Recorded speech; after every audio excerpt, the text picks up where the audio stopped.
Okay, now, if you clicked on this video, you probably clicked on it thinking that the thumbnail was clickbait. No, it is not clickbait. There is a very good reason for me using that thumbnail and titling the video what I titled it. No, there will be no more DC Comics. As to what I mean by that, you will have to wait until I explain that, and have to wait until I get to the video to really, let me just go into it and explain why there is no more DC Comics. You'll understand by the end of the video, so please stay around. Okay, so for a long time, DC has sucked. They've been pretty shitty lately.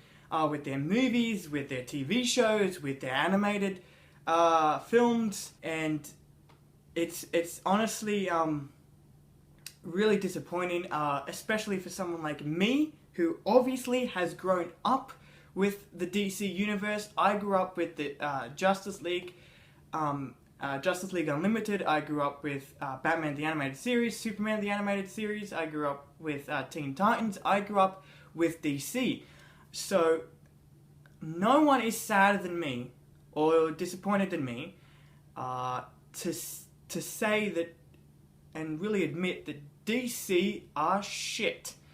That is it's pretty obvious by now with everything that they've been releasing so far. So, I do have a list of shows, movies, and animated films that have really brought DC down. It's a list that kind of covers everything that DC have been releasing lately. So here goes. Batman v Superman, Batman the Killing Joke, Suicide Squad, Legends of Tomorrow, Supergirl, Arrow, and Gotham. And there are a few more things happening with DC that I don't know, I'm a bit iffy on at the moment. Certain things like the Flash, that season 3 of the Flash just hasn't got me yet. I'm really, it's boring at the moment. So yeah, that's the only reason that the Flash didn't make that list.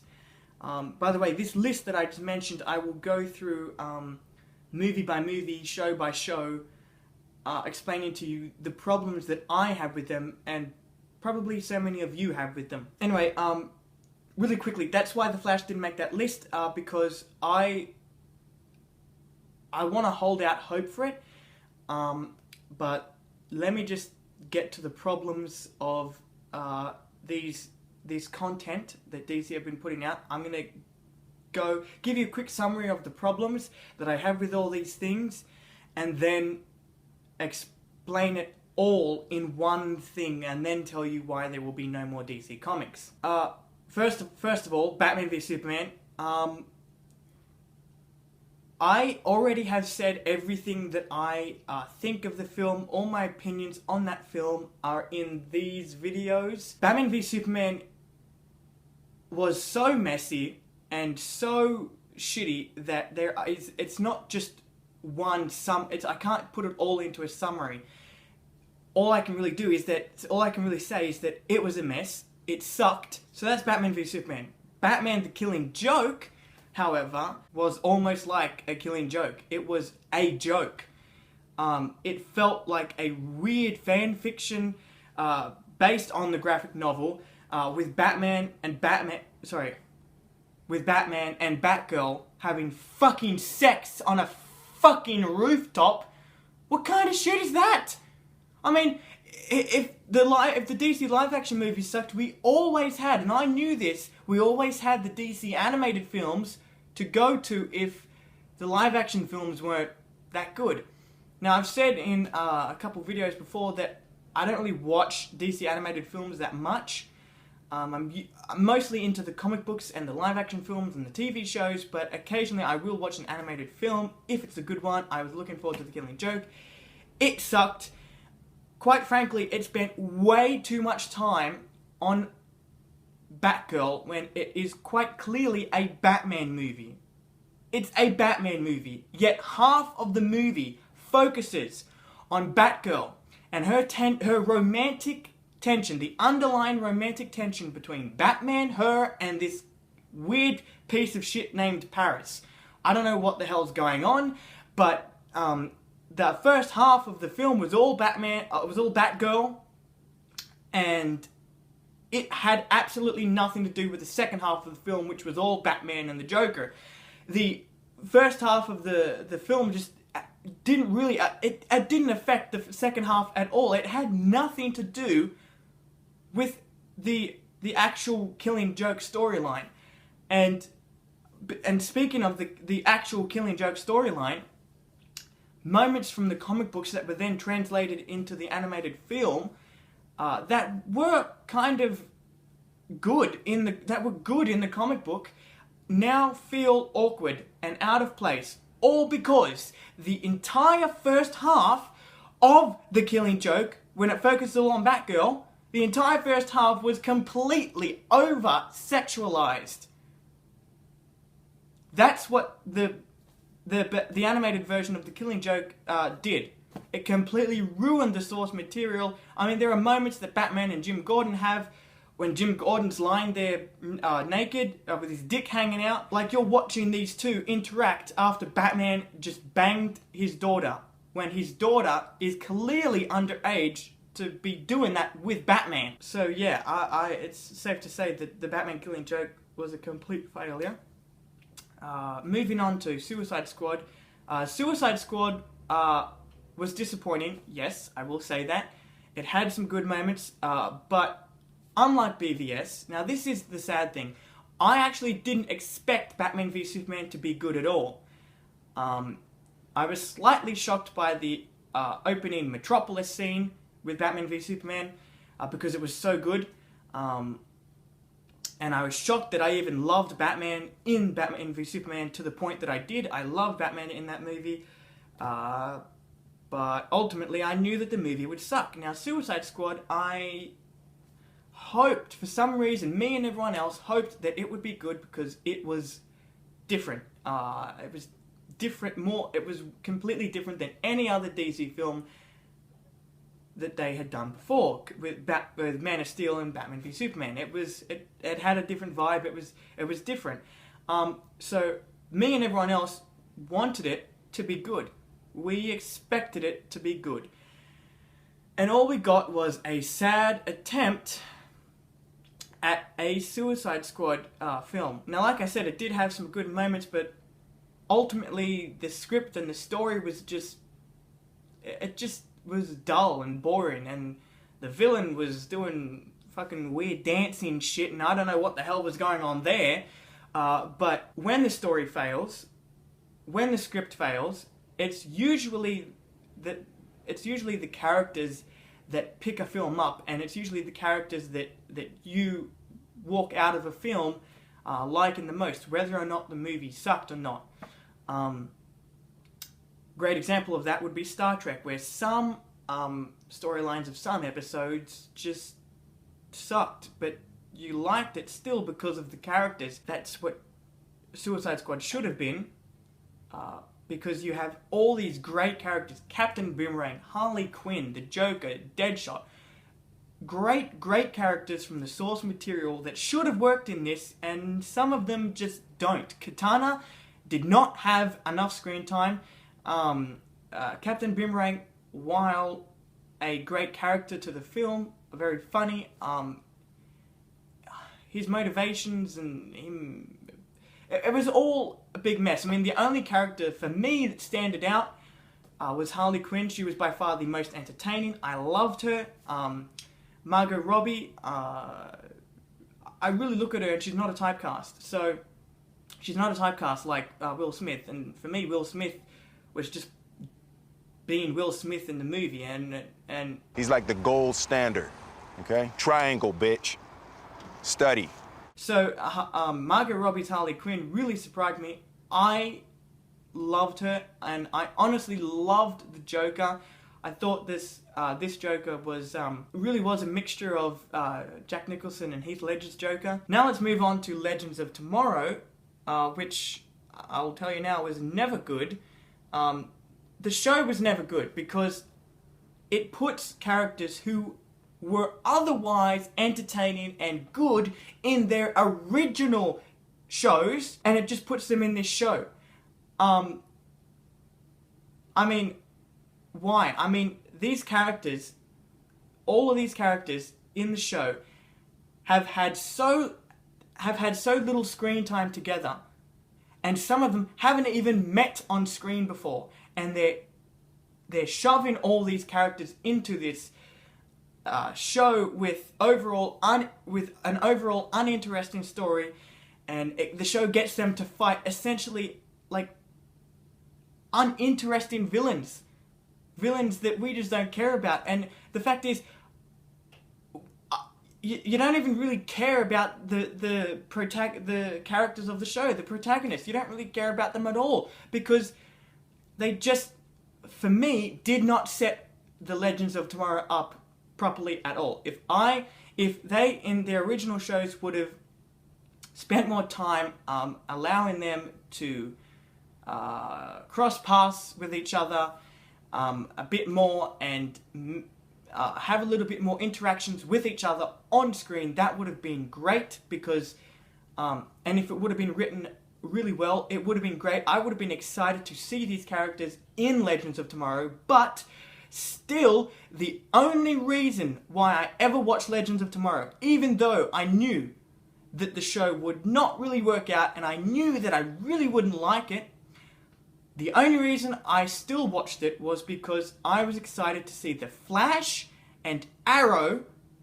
fighting beside these characters. As uninteresting as they are, I was going into it for the Flash and the Arrow because there were so many trailers and teasers and TV spots showing them fighting beside these characters, and yet not once in season 1. And I still have not seen it in season 2. I watched a couple episodes of season 2. It still sucks. And I still have not seen the Flash or Arrow make appearances. I mean the actual Flash characters and Arrow characters. I don't mean Oliver Queen, Barry Allen. I mean them in their suits fighting alongside them. That never ever happens in the show. And that was the only reason I went in to watch the show, and I didn't get it. So, what the fuck? So Supergirl is pretty much like Legends of Tomorrow. It's overall uninteresting and boring. And the one thing that I hate about Supergirl the most is that it throws so many cliches with you, cliche storylines, cliche characters. It throws all of them at you. The one character that I hated the most was the character of, Cat Grant. She was the most ignorant, annoying character of the entire show. All she does is puts people down, thinks she's above everyone else. She was just annoying. It was annoying to watch her. The character. It was annoying to watch the actress act. It was the most annoying thing ever. No. And she was the one thing that kind of turned me off Supergirl, even though Supergirl was uninteresting and boring on its own. I will admit, however, that the show, season 1, had, and I emphasize on this, it had only a few good moments that were emotional and hit me here. I was crying. It was good. I liked those moments. But it's just in a sea of shit. Also, the other thing that I noticed with the more episodes that I watched of the show, the more and more episodes that I watched, I started to realize this show is a Superman rip-off. I mean, I couldn't believe it. To give you an example of this, you have an editor who is extremely loud and obnoxious, a clumsy employee who's actually a brave superhero, a closed-off individual who has a great relationship with the clumsy superhero, and a villain with lots of money who's generally a dick. That's Superman for you guys. the exact same formula that they used for Richard Donner's Superman is the exact same formula that they used for this Supergirl. It was unoriginal, uninteresting, boring, and just shit. But if you like it, whatever. I don't see how anyone could. We're going down to Arrow now. Arrow, on the other hand, started off with a great first season. I was really liking it. Simply put, it was awesome. But as soon as the second season hit, it took a nosedive, simply put. I will say that the last 3 episodes of season 2, essentially the last half of season 2, for me was by far the best of it. It should have been like that all season long.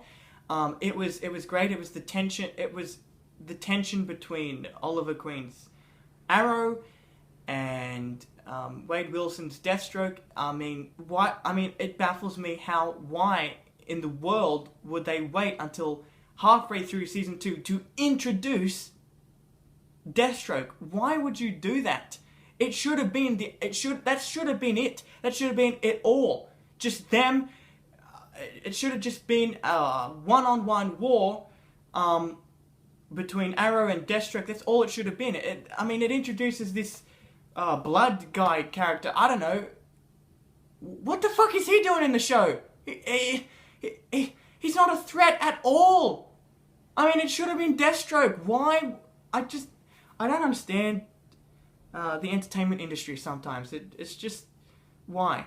Moving on to season 3. It was season 3. Yeah, that's when I realized that, okay, yeah, the show kind of sucks now. But wait!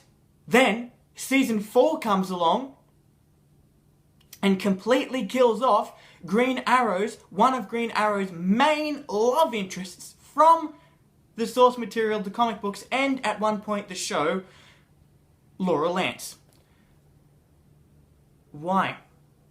Why the fuck would you do that? Now, it is no secret to anyone that knows me, and it's no secret to my subscribers and viewers, that I am a huge Batman fan.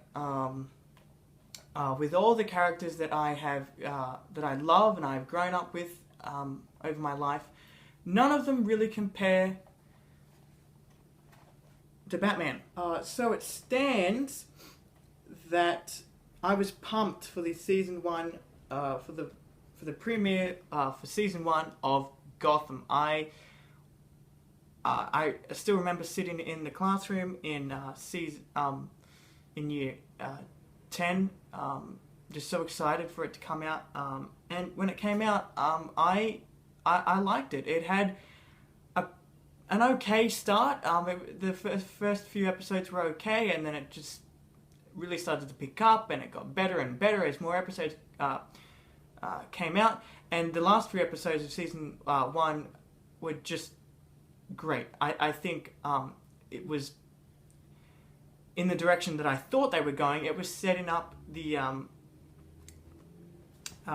this show quite well, setting up the villains and the heroes.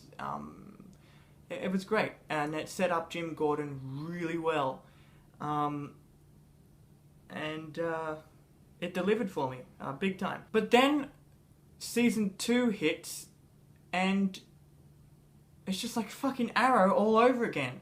It's just a nosedive straight down to shit. Season 2, just like Arrow, and kind of like Legends of Tomorrow, and Supergirl, puts these uninteresting characters in really dull stories to fight really boring villains.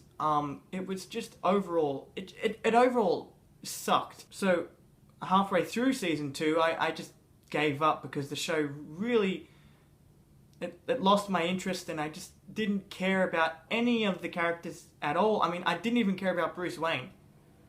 A show that follows Bruce Wayne growing up, I did not even care about him. That's how shit the show was. But then, season 3 comes along. Didn't even know there was a season 3, but I did when I heard that there was underlying romantic tension between the fucking Penguin and the fucking Riddler. Why? I mean, I watched the exact episode that the Penguin sets up a dinner for the both of them, for himself and the Riddler. I couldn't believe my eyes. It was unbelievable. I mean, these are characters that from the comic books have never, ever had this romantic tension. They've never, ever been gay. So why are they gay in the show? Now, let me just state to all you haters out there, no, I am not a homophobic bigot. I am simply stating, okay, that these characters should not be gay because that's not what they are in the source material and that's not what they are in the continuity of Batman. Now, to back up my statement that I'm not homophobic and I'm not a bigot, I actually have a gay friend. We are the best of buds. We hardly see each other anymore because we're just so busy, but we're the best of buds. I am all for gay rights and all that stuff. I mean, you guys have the right to do whatever it is you want to do because you're human beings, you have rights. All I'm saying is that these characters should not be gay. Now, for me, this was the last straw. Okay, I'm going to take this off now because I'm not really going to be talking about Batman anymore. I'm going to be talking about the whole thing. This is where I transition to talking about why there is no more DC Comics. What the fuck? Now, this was, as I said a couple seconds ago, this was the last straw. But not the only straw. There are so many things that DC are doing completely wrong. A list of it would be Batman vs Superman in itself, then Batman and Batgirl having fucking sex, the Joker being completely cut from Suicide Squad, Legends of Tomorrow doing their shit, Supergirl being a complete waste of time, Arrow killing off Black Canary, and then Gotham doing this shit. Why? What the hell is going on? Okay, I grew up in a time where DC knew what the hell they were doing. Now it seems that they're so scared of doing the same thing that they are just trying to be different. Okay, I understand that. If you're gonna do the same thing over and over again, change it up, make it different, make it more interesting. But they have gone so far away, they have become so different now that they are changing everything from the source material. I mean, where is the middle ground on something like this? There is none because they don't care anymore. They do not care anymore, and it's frustrating the hell out of me. Another thing that I noticed was that Batman v Superman released an extra 30 minutes of an extended cut of Batman v Superman. They released an extended cut, okay? And then Suicide Squad does the exact same thing after cutting the Joker pretty much completely out of the theatrical cut. Can you see what they're doing? They're making shitty movies at the theater and then getting you to buy something that may be a little better with an extended cut. That is proof in itself that all they want is money. That's all they're worried about, and they're not even worried about telling a good story. Where does the common sense come into something like this? Something this stupid. Marvel have become so successful because, yeah, they make lots of money, but they make lots of money from making good movies. And DC, I know I keep saying it, but they really, Warner Brothers and DC, do not know what they're doing. I don't know what the hell's going on. I don't know if it's Zack Snyder's influence. I don't know if it's the company's influence. I don't know if it's the both of them. I don't know if it's both of their faults, but something needs to change. And until something does change, and until I see content and product and a movie or a show that is worth talking about, that is good, I will not waste my time on reviewing or reacting to anything DC related until I see something like that. That's what this video is about. No more DC Comics. Now, I told you, this is not clickbait. There will be no more DC Comics on my channel until I see something worth reviewing or reacting to. Why should I waste my time on a company that doesn't even care about its buyers, its audience? Well, that's the video. Yes, again, another rant, because I'm just... the world just... with one topic or another, it's all going to shit. I mean, movies are cash grabs now. People on the topic of politics are idiots. Those anti-Trump protesters. And a bunch of other shit that I just can't handle anymore. But yeah, that's the video. Go and look, as I said near the beginning of the video, if you want to get my deepest thoughts on Batman v Superman and other products and content of DC, they are all up on my channel. Yeah, so that's it. That's it for me concerning DC. Please do like below if you agree with me, or if you disagree with me, comment down below. If you do agree with me, then subscribe. Anyway, I don't know why I keep dragging this out. Bye.